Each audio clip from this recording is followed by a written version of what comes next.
I've never done anything else other than cycling since I was a kid. I've never had a job. Since I was 18 I've earned my money cycling. So it's given me everything, cycling. It's made me the person I am today.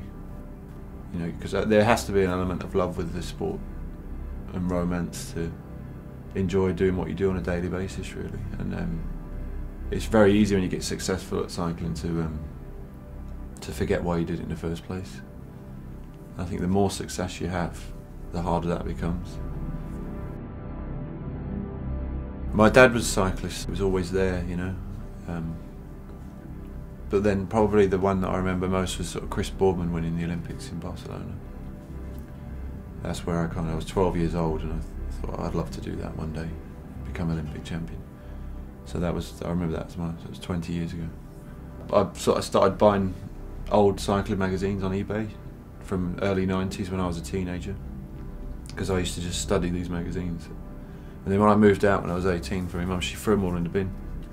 I wish she'd never done that, because like now you look back at it and you start looking for all these magazines, pictures of Indrain and all that, and you remember how inspirational that was to me at that age. And Indrain was mine. So he won the Tour in '91, first time I was 11 years old. So right through till his 5th win in '95, I was 15. So those years, that was all. Really, it was just Indrain. And Sean Yates was probably the other one, because he was one of the few British riders at the time who was out there doing it. And so yeah, those two really, they were like, as kids, you know, my European role models. The Olympics probably the most special and better than anything I've ever done in my life. Sometimes things, you know, they just all come together, like winning the Tour one weekend to 10 days later winning time trial, the Olympic time trial in London in front of all those people. And it rained all week, and for those 3 or 4 hours it stopped raining, it was sunny. It's never ever going to get any better than that. I've accepted that now in my life, and I've moved forward from it.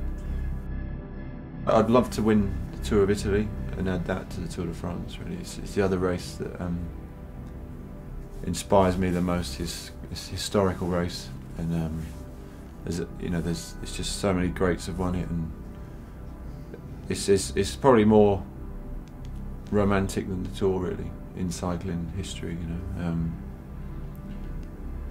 I think in sort of mainstream, everyone's a Tour de France. You know, in cycling terms, the Giro is probably more of a, you know, romantic race, I suppose. Everyone loves watching it, you know, and so I would love to try and win that.